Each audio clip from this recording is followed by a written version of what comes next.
in pursuit of health and wisdom. Sapio with Buck Joffrey.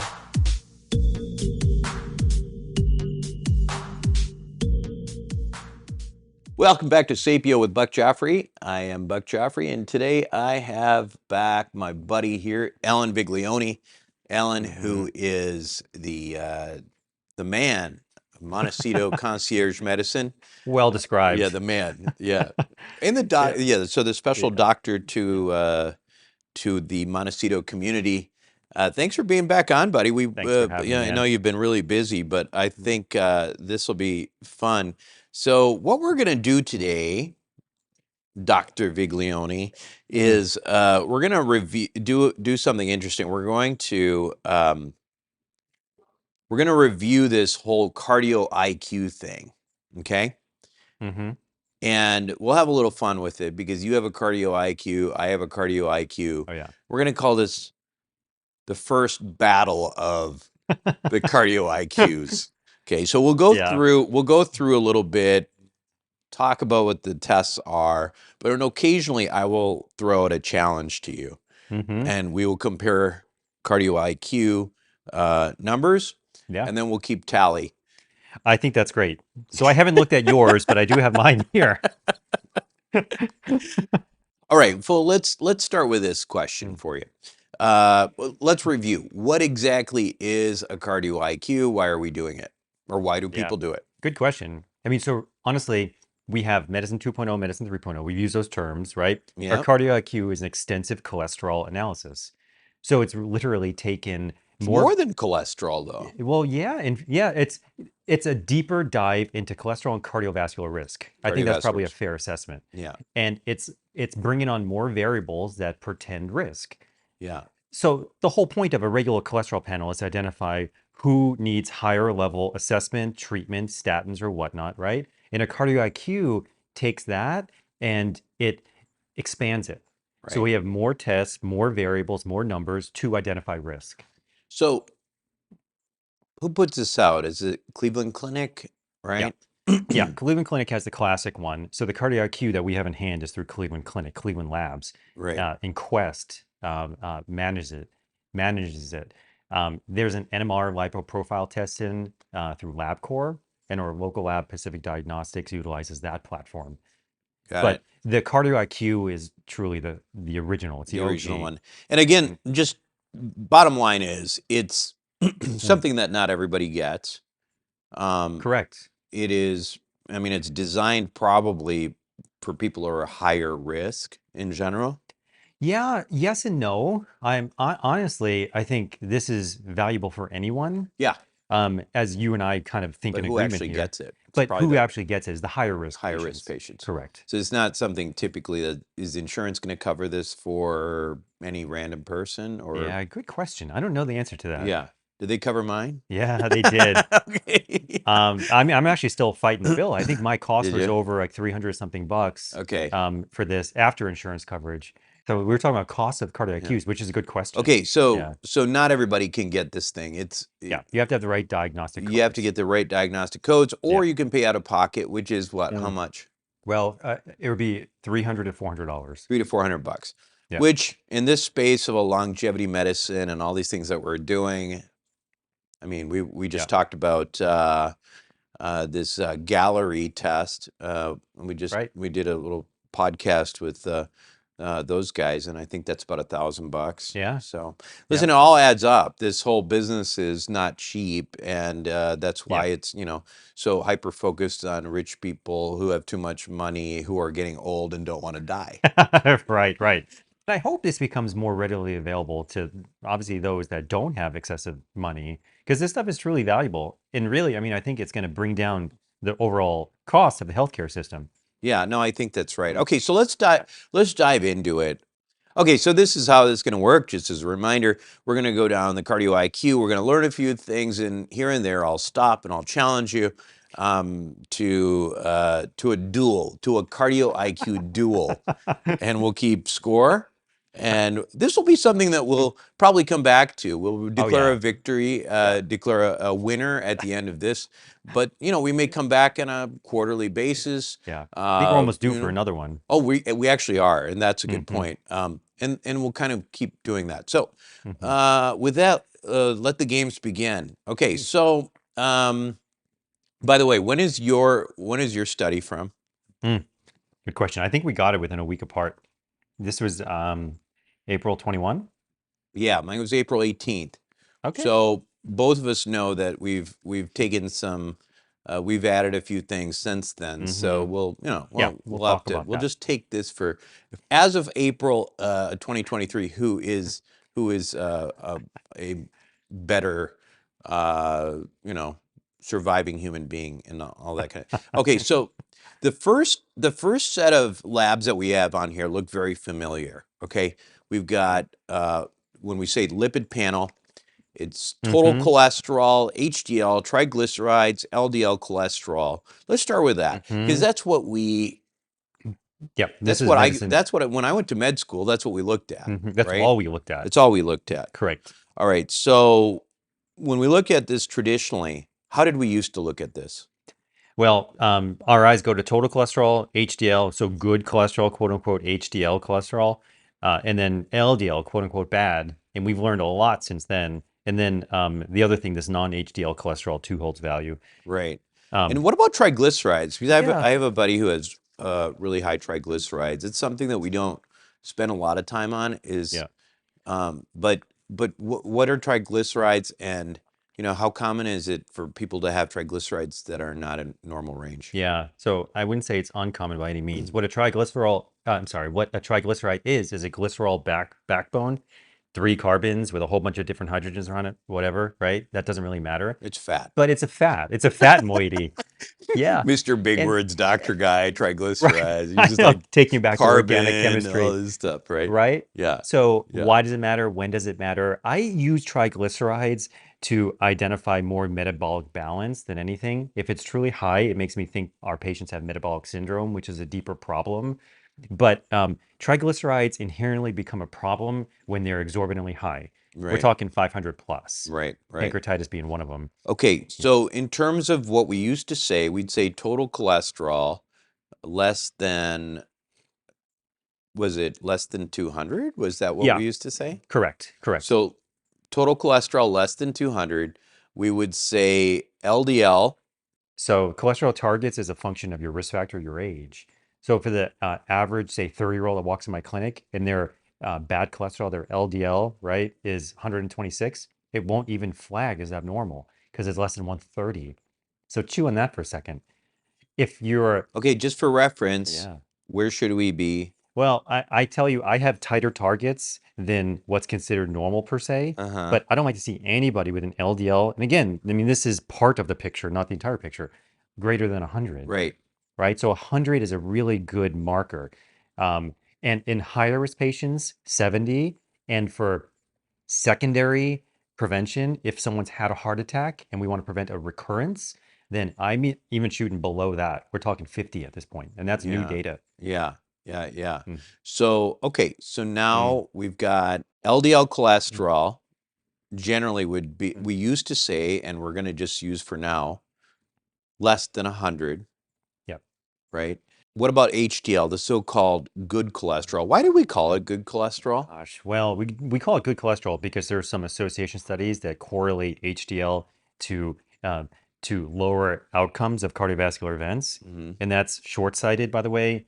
The good versus bad cholesterol, I think, holds inherent issue, but we call it good cholesterol simply because of that.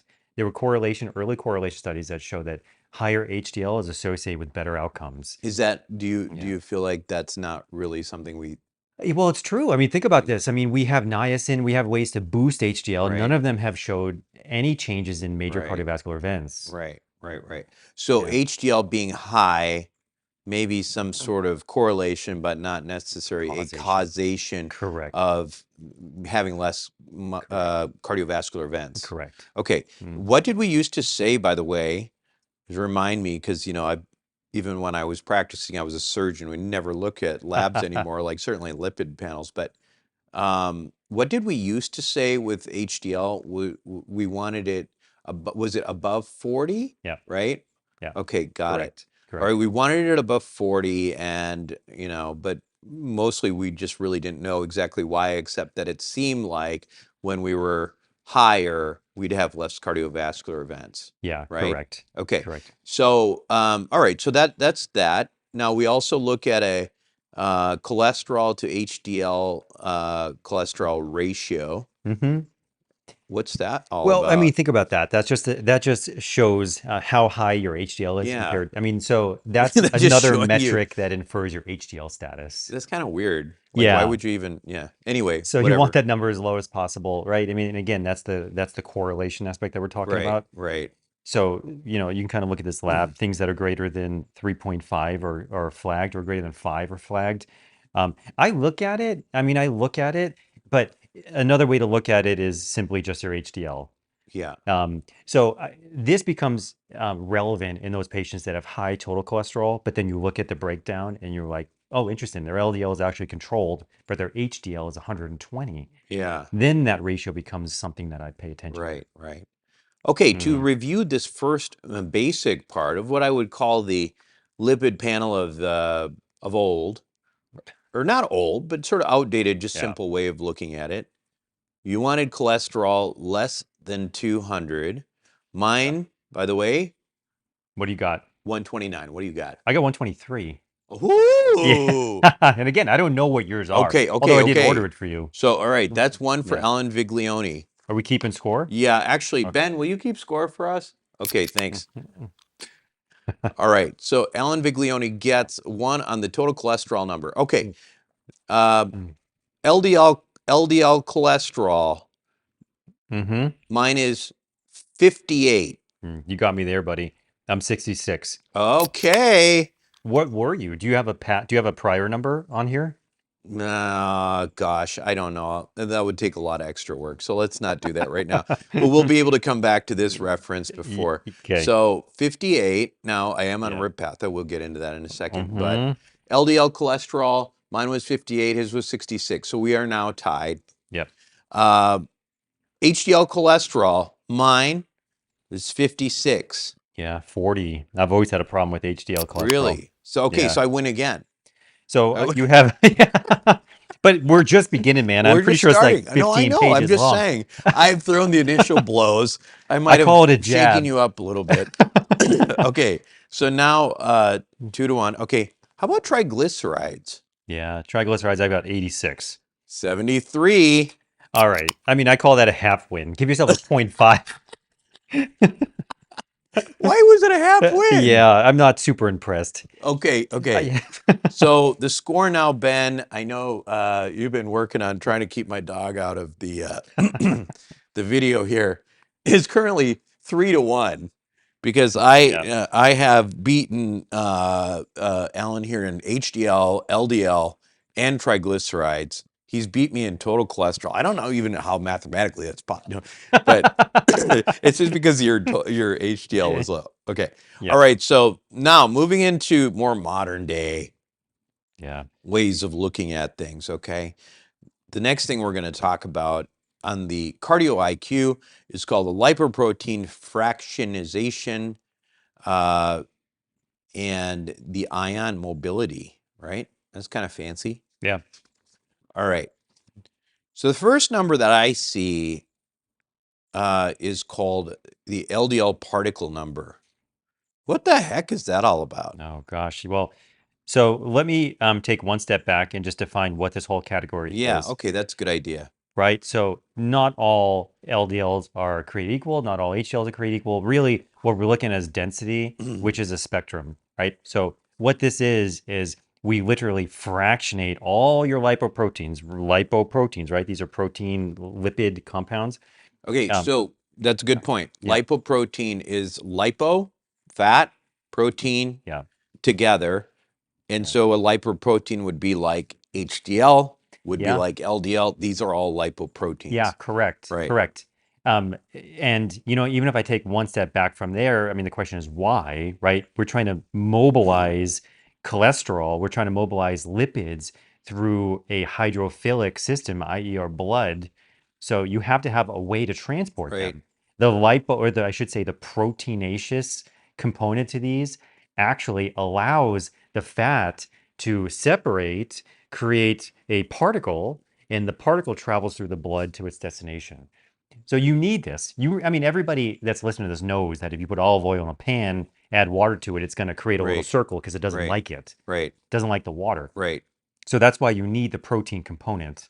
Okay, so Mm, now we've got yeah, these lipoproteins. So talk about what you're yeah, saying is, okay, we have LDL, but not LDL and HDL are not, it's not that simple. You actually have yeah, to break correct. these into, the separate, uh, there's medium, there's small Yeah, they're different LDLs and all sizes that and kind of things. densities. Yeah. So this spectrum literally separates them by density. And we know they're not all created equal, right? So your first question was, well, what is an LDL particle number? And literally, it's the number of these particles, of these lipoproteins. The top number, if you look at your traditional lipid panel, they're concentrations. So your total cholesterol is a concentration, and a concentration within the particle of your cholesterol components. So think about that, number versus concentration. The more accurate depiction of your cardiovascular risk really should be the number of particles, Okay. right? So Yeah. the LDL particle number holds better correlation to cardiovascular risk than does an LDL concentration. And we can dive into that however you want, but the lipoprotein fractionation gives us the number of particles and then also the amount, the raw amount of each density type of lipoprotein. So we're going through the spectrum of your small, dense lipoproteins to your higher, less dense lipoproteins. And all of these hold value.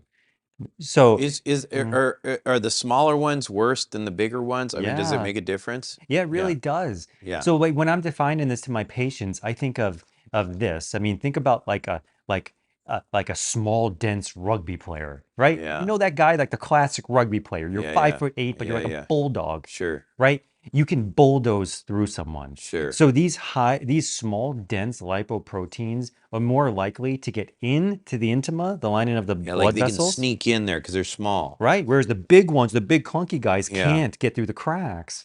And Got then it. they get inflamed and they create plaque, and we can get into that physiology. But the small, dense subtypes of lipoproteins are very atherogenic. Got it. Got it.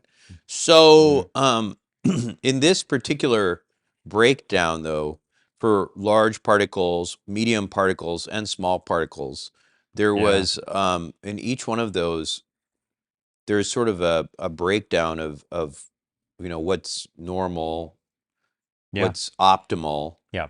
That's the word I and would use. what's high. And in those situations, I guess, it's just giving us, I mean, I don't think you can look at any one of these numbers necessarily and come up with a big conclusion of anything, but it just Yeah, gives you an idea right. You're looking of at what's there. patterns. What about Mm, and they do the same thing with HDL. They give you large, yep, well, they just give you large there.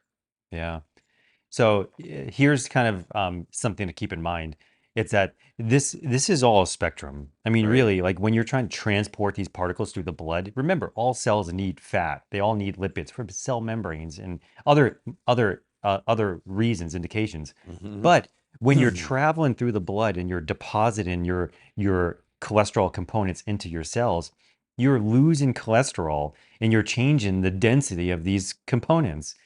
So it literally changes over time as you're unloading your cholesterol components. So think about that. If you have protein and cholesterol and you're dumping your cholesterol at different cells, different sites in your blood, and you're losing the cholesterol, your density goes up. Density is Hmm. a higher function of your proteinaceous component. Okay. So what you're looking at is a spectrum here. And I say that simply because if you just look at each individual category and you kind of lose sight of the big picture here, then you might kind of miss the point. But what you're really looking for is you're looking for larger particles, not smaller, and you're looking at that density. So the small, dense ones are very Hmm. atherogenic. So there's one term here that sums it up. It's LDL pattern. There's a very specific pattern, and Yeah. they use A versus B. that really dictates atherogenic pattern. Sometimes we use the word phenotype here versus non-atherogenic phenotype. And I I just So just speculated. again, just so Hmm. that people not looking at these numbers are following us. So basically, again, just to summarize, we have the fractionization of lipoprotein. So we're basically talking about, small, medium, large particles and all that kind of stuff. What you're saying is, in general, small is bad because it can kind of get into stuff. Correct. Like in the case of blood vessels, it can get into Yeah. blood vessels easier because it's smaller, gets in, creates a little bit more havoc, can create atherosclerosis, Yeah. narrowing of the blood vessels and that kind of thing.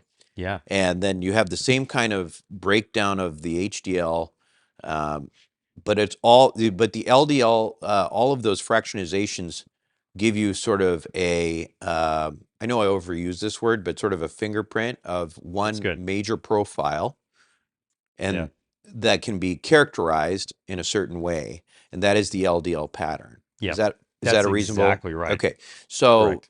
the LDL pattern is you can either be A or B, Yeah. right?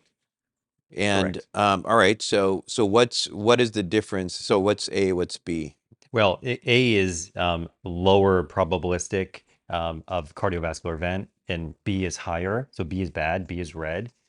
And if you just look at the A versus B, if you're B, you're more likely to have those small dense types. Mhm. And from an LDL particle number, so we're talking about the type of particle, right? Like the small dense types, but also the number of them, like the number of bullets that are going through a wall. And if you have more of those bullets, that's also an abnormal pattern. Yeah, So that fits an abnormal phenotype B. got it. Okay, that leads us to the next competition. What's the score right now, I don't Ben? want to talk about it. Ben, what's the score? This is when I Okay. shut down. Okay. All right. Well, let's go through these numbers here real quick. I think we'll just use the relevant ones. How about who has got the better LDL small? What's yours? 255. 219. Well, you got me beat there. So the lower the better for Yep. the same Yep. logic that we've been Okay. Okay. discussing. Yeah. Let's see. I don't want to punch a man while he's down. Just kidding. So wait, what's your LDL pattern? So my pattern is B. It is. Correct. Really? Correct. I mean, that's why I'm on the medicines I'm on. Yeah, Yeah. interesting. So I'm A, so that's another one for me, Ben. That's a big one. That's worth a full point. Take your See, now I'm just triglycerides. now people are thinking I'm just trying to impress the I know. ladies, right? Yeah, I know. Have you seen my cardio IQ? Yes. Hey, Oh, baby, I have you dropped seen my my cardiac cardio too. IQ? I dropped my cardio Oh, IQ. oh, do you mind picking that up for me? Oh my God, yeah. That's about where it's getting to these days. But we haven't talked about LDL particle number. Okay, LDL particle number. Why? Because this is probably something that you think you're going to beat me on, I think I have a right? shot. Okay, 1236. I got 1025. So Mine's higher. the lower the better. Oh, that's right. That's Yeah, right. you want fewer number of particles. But this one goes to 11. Well, Just kidding. well, All right. so Okay. Okay. I'll give you that one. LDL Good. particle number. You win on that one. Yeah. Okay. Fine. What's the score, Ben? 5-2. Okay, 5 to Okay, 2. good, good. I've got a pretty significant lead. Well, you'll need that lead. As we head into apolipoproteins. Okay, so I now hold a pretty substantial lead. Some might call it an embarrassing lead. But we're in like the first round. Unless this is a Mike As we Tyson roll fight. into the lipoprotein territory here. Oh, Oh, no, yeah, I'm the sorry, the apo. apolipoproteins. Yeah. Okay, so what's apolipoproteins? What's the big deal Yeah. there? Well, so the apolipoproteins are, I mean, this is analogous to what we just said. These are protein cholesterol compounds. The two that are in this category are truly significant. And in fact, the two in this category are what I check more frequently than actually a cardiac. And it's also sort of Yeah, like the new thing, right? it Like is the new this is thing. what we follow, and so it's Yeah. interesting because I've heard So I think of, you tell me if I'm wrong, but with apolipoprotein, like for example, in this case, we're looking at apolipoprotein B, Yeah. big B, capital B, Yeah. and then lipoprotein little a. Those are the two things that we're really looking at. Yeah. And these apolipoproteins, I've heard them described sort of as carriers of all the bad things, Yeah. right? Correct. So in effect, apolipoprotein B is it's a way of looking at all of the small cholesterol molecules, or like the Yeah. low density molecules. So the low Seriously. Yes. densities, the very low densities, all that stuff, which is potentially more accurate than looking Yeah. at LDLs Yep. because it's looking at the carriers, right? Yep. So it's the more carriers you have for that. Yeah, I Is that mean, right? that's spot on. Right. I mean, think about it. And it has to do with a one-to-one tag in. If you have a balloon and inside that balloon, you're holding all your bad stuff. Right. And on the outside of that balloon, you're tagging it with an apolipoprotein B, it becomes something that's very easily measurable. Right. So it has to do with the ease of measuring these things. Right. And you're not talking about concentrations and all this kind of stuff. You're literally talking about an apolipoprotein tag. Yeah. So it's something that's easily trendable, easily, I don't want to use the word easily modifiable, but it actually is something that you can track with intervention, i.e. medications, but it becomes an easier summated marker of your lipoprotein health. So I want to again I want you to explain again Hmm. why following apolipoprotein B in particular generally would be better than following LDL and or any other or very VLDL, very low density lipoproteins. Explain that once Yeah. again just for clarity, because So, this is yeah. very confusing. I feel Oh, like yeah. even when I was trying to like learn this, I was like, wait, I don't really understand. Give me an Yeah. analogy, another analogy. Yeah. How about a simple thing like this? If you have multiple components that are atherogenic, Okay, don't use words like that. okay. If you have Stop multiple that. lipoproteins, I know you've got a problem. Admit you've got a problem. Yeah, you're right. Okay. Atherogenic is a Okay. challenging Yeah. word. Okay. Try it again. Problematic. Okay. How about that? Okay. Start it again Yeah. without big words. If you have multiple lipoproteins that are problematic, LDL is one of them. Okay. VLDL is one of them. IDL, intermediate density Yeah, lipo, right? they're all We didn't bad. talk about this, Yep. but Yep. these are multiple moieties that are atherogenic. Yeah. And you want to identify the composite risk. Is that too challenging? No, composite risk, we get that. Okay. You want to understand the risk. Okay. Yeah. You want to understand the risk. Right. So if they're all held in one bag and they're tagged by a single ApoB, you can measure ApoB and infer the risk Right. embodied in all of them. Right. That's what's so beautiful about That's it. right. So instead of looking at a number, like you could, it's in theory, then your LDL could be great, but Yeah. you've got crazy high VLDL and intermediate density lipoproteins, Right. and end up with a bad situation, right? Exactly. And so you're walking around thinking, I'm an LDL stud, Yeah. like I am. You're an LDL stud. Yeah, absolutely. But And your particles, though, are not right, so but my studly. that's right. Right. Okay, so that's why apolipoprotein B is important. Yeah. Now the other one in this context is lipoprotein little a. Yeah. So LPA. what's the difference? Yeah. Well, they're different lipoproteins. And Uh-huh. LP little a is extremely, again, there's that word atherogenic. LP little So a. I'll let you use the word Yeah. atherogenic. Basically, Yeah. what that means here for definition, though, is that it is extremely causing narrowing of the blood vessels, which is cardiovascular disease, right? Or even So, one step proximal to that, like very high likely to cause inflammation in the blood vessel wall. right. And that's the first step of atherosclerosis. That's the first step.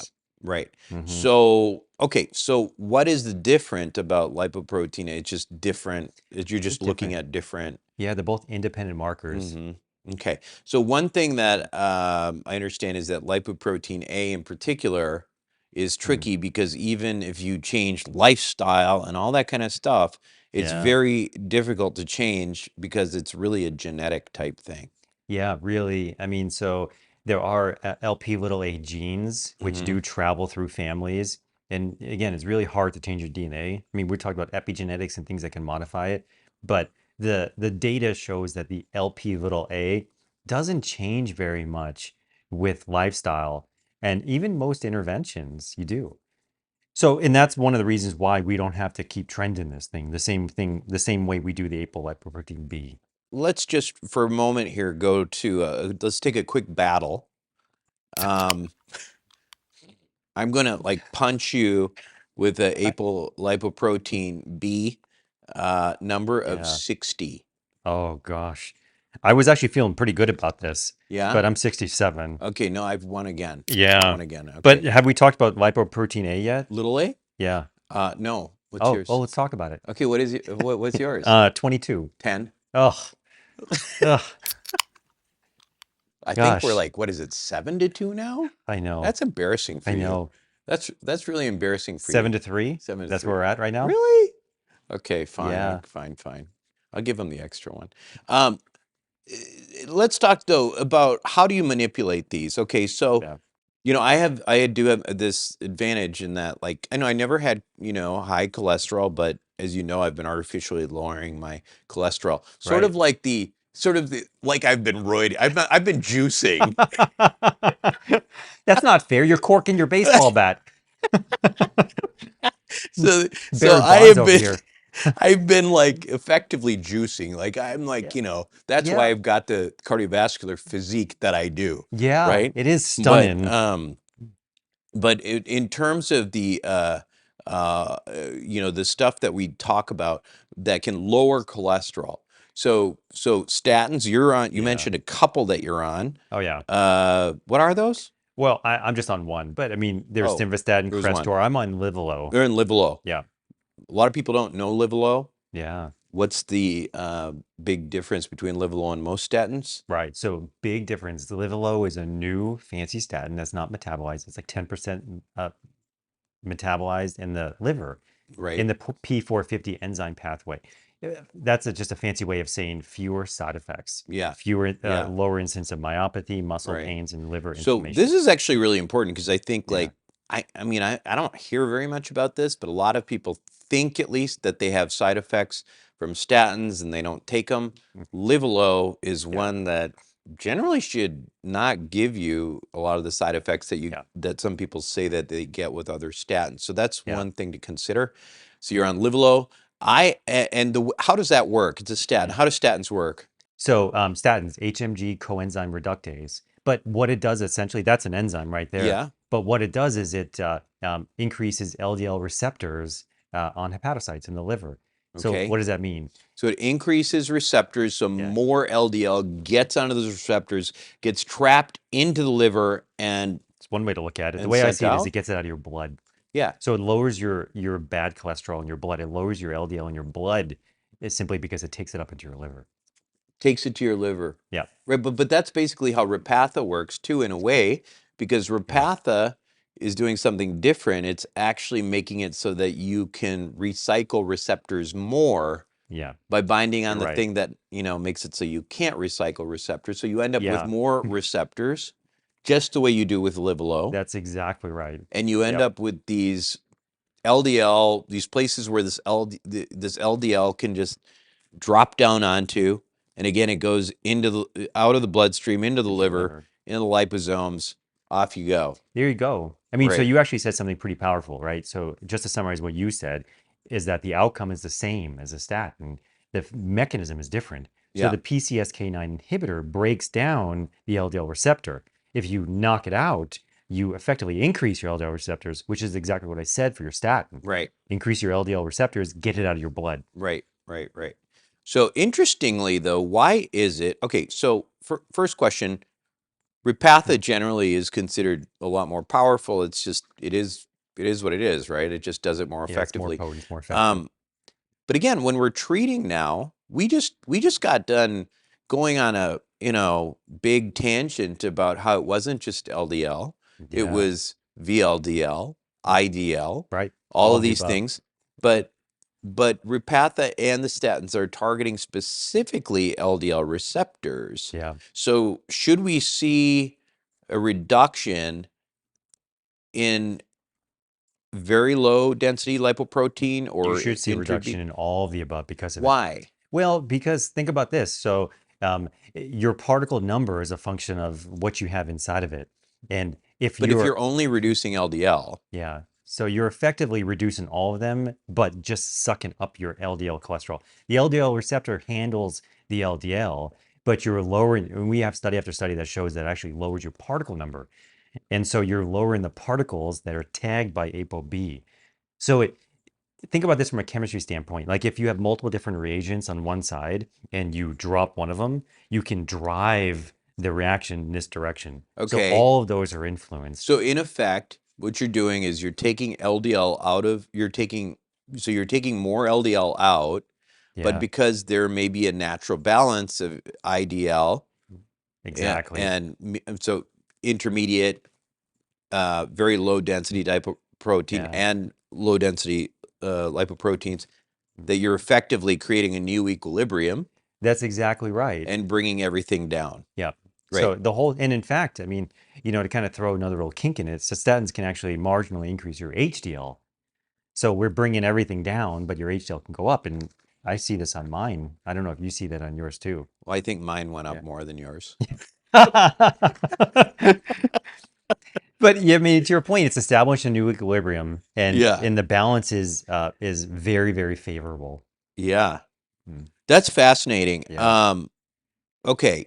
All right. So I think we can move on to the next thing. Ben, it is, you said it was 7-3, right? 7-3. Mm. It's it's starting, like, I think usually if you get a certain lead, they just call the game. Now we're getting into baseball. It's not boxing anymore. Yeah, that's called the slaughter rule. But I don't think we're there yet. Could be. You're Could be. like Manny Pacquiao. You're just like jab, jab, jab, jab, jab, jab, Jab, jab. jab. But I'm Okay. waiting for the knockout. All right. Well, this next one, I have a feeling you might get a little something in here. Okay. Good about it. Talk about inflammation, because that's Yeah. the next broad category in the cardio IQ. Yeah. And we don't. This is something, again, when I was in med school and taking any sort of cardiology, there was never any mention of inflammation. Never heard that word. Never even related. It's like, what are Yeah. you, in orthopedic surgery or something? What are you No, talking about? exactly. Inflammation. Right? Like the word inflammation was just dominated Yeah. by like naturopathic Yeah. medicine, right? Well, now inflammation is used, I think, a little bit too much by everybody to describe every possible human Inflammation. ailment that you could possibly have. It's like inflammation, right? It is a buzzword. It is a buzzword. Yeah. But okay, so talk about inflammation in the context of cardiovascular disease. Like, Yeah. how does that play a role? Right. Yeah. So inflammation begets atherogenesis. So again, I use that word, right? So before you can develop plaque in your heart, you have to have inflammation. What does inflammation mean? What does it mean? Swelling? Yeah, I mean, that's part of it. I mean, that's a downstream effect. Yeah. But inflammation means your immune system is increasing neutrophils Yeah. and different immune chemicals Mhm. that start releasing their enzymes. And these enzymes literally cause oxidation of your atherogenic particles, LDL, VLDL, Mhm. and oxidized particles become, the analogy I would use would be sticky. They're small, they're dense, they slip through the cracks into the walls of the vessels, and then they become very sticky and they create an immune response. Right. Now, what happens? You mentioned the word swelling, right? Edema. Yeah. So what happens when you get swelling in the inner lining of the blood vessels, the intima of your blood vessels? Mhm. So it literally swells. You actually get fluid release, you get enzyme release, Mhm. and this is the benchmark of the whole process. Yeah. So basically, you've got a Yeah. bunch of immune response, right? Yeah, where it shouldn't be. Immune response where it shouldn't be, and when you get immune response to where it shouldn't be, you're going to end up with scarring, things that you don't Good want to have word. happen. Yeah, And so that's where you get the narrowing of the blood vessel, yeah, and the development of these things that we call plaques. yeah, right? I mean, a precursor to a plaque is something called a foam cell, neutrophil that's inflamed and irritated. Right. You And know, a neutrophil, yeah, again, that's part of the immune response. part of the Right. inflammatory response. Right. So now when Yeah. we talk about inflammation, it actually makes sense that we're Yeah. looking at this in terms of cardiovascular health. Um, there's two things here on this. One is there's two labs under inflammation. One is Yeah. HSCRP. What is that? Yeah. High sensitivity CRP. Okay, Yeah. C-reactive protein, right? Yeah. Yeah. So it's a high sensitivity C-reactive protein, and is that a number that's actually specific to the heart, Yeah. or the High cardiovascular sensitivity system? is more specific. CRP, C-reactive protein, is non-specific. Uh-huh. CRP goes up when you have osteomyelitis. I mean, honestly, like any sort of inflammatory process Right. in the body, But right? high sensitivity, Yeah. this thing here, it's related to Yeah. Like cardiovascular. micro inflammation. And it's Interesting. very, very specific for cardiac vessels. That's what's cool about it. Yeah. Cardiac or just cardiovascular system? Like, is it all Cardiovascular system, blood vessels. blood vessels, not just cardiac? Okay, Yeah. good. So, okay, we'll get back to that in a second. And now the other thing in this category actually, well, there's a few more. The next one is LP PLA2 activity. What's Yeah. that? Well, this is an enzyme that's released from neutrophils. So why is that important? Because neutrophils are part of the inflammatory response. And neutrophils are key to the foam cell Uh-huh. generation, which is a precursor to plaque development. And I would say from a category standpoint, all of these kind of hold the same generic statement, is that they're markers of inflammation, specifically from neutrophil activation to foam cell development to plaque production. So there are different sort of like levels of Right. inflammation. Then the next thing on here is oxidated LDL, and I think you talked about that earlier, which is, again, the LDL getting oxidized, it sort of making it kind of gummy Sticky. and sticky Yeah. and stuff like that. So lower numbers going to be better there. What is myeloperoxidase all about? Yeah. So myeloperoxidase is enzyme within neutrophils. Okay, so So it's more same of that concept. neutrophil stuff. There's a few other things here, and I don't know that we need to go into that much Yeah. detail, but ADMA and SDMA, how would you characterize those in broad strokes? Yeah, they're markers of endothelium health. So when you have inflammation on the lining of your blood vessels, then these markers go up. Okay, all right. All right, well, Yeah. let's stop for a second, and I think this may be your opportunity, I think, to Mm. possibly get a strike in at me. Mm-hmm. We'll see. I'm showing a little weakness here. You're getting a little tired over there. I'm getting a little tired. Inflammation might be my weakness. Yeah. Okay. The high sensitivity CRP number. I've got 0.3. Ooh, that was almost a knockout punch. I'm 1.7 there. God, I'm almost embarrassed for you. I know. Well, Do you want an aspirin right now? 1.7. So actually, that actually still puts me in the moderate level. Yeah, that's actually not so It's bad. not terrible. Yeah. But optimal is less than 1. Yeah. And again, I'm 1.7, so I'm not actually optimal in this, and you are optimal. Oh yeah. Yes. So Dr. Viglione has landed a punch finally with the high sensitivity CRP. I believe that puts us at 7-4. Is that right? Okay, 7-4 on my lead. Whoa. I have a proposal. No. When you have such an outlandish punch like that, No. I think it should be worth 2 points. Oh no! Come on, I would have already have knocked you out on a couple of these.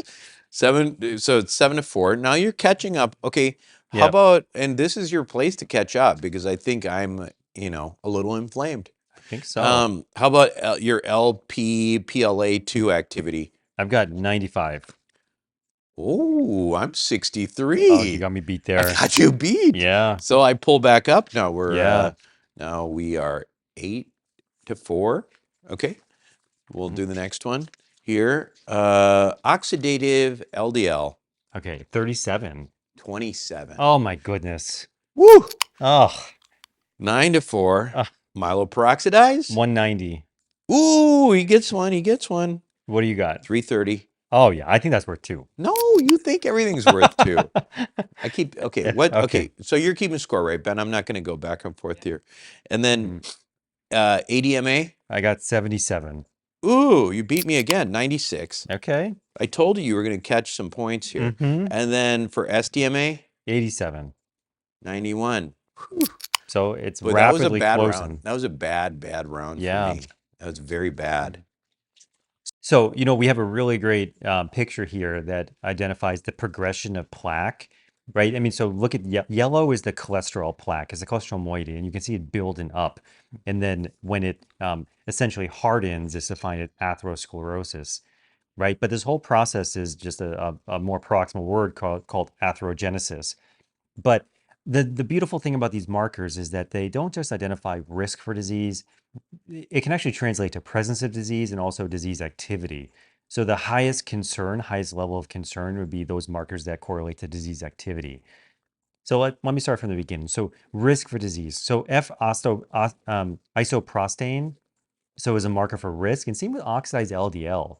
And the idea here is that if these are elevated, it puts you in a higher probabilistic model for disease activity. Not everybody that has a high oxidized LDL, if you scan their heart and you do, say, a Cleary study, a CT angiogram, is going to show plaque, but it's a risk marker for the development of plaque.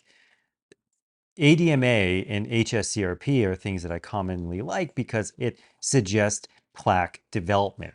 So this is a physical plaque. So this is literally if you do a CT, if you do a coronary calcium score or a CT angiogram, then you actually identify disease.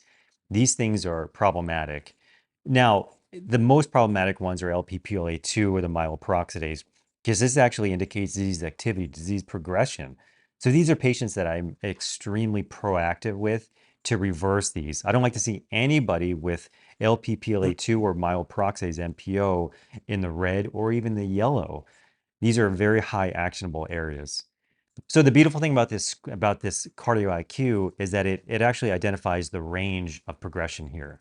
That's great. And I think that's probably a good place for us to take a break. I mean, I think you're probably, you've taken quite a beating. And Well, I actually use that as a prelude to suggest a coefficient modification here. I think anybody with an LPPLA2 or myeloperoxidase elevation should have I more didn't have like a point deduction I didn't almost. have an elevation. Well, who won those categories? Can we revisit that? Ben, who won those last I mean, I few? think this is like a low I think I blow. won most of them, actually.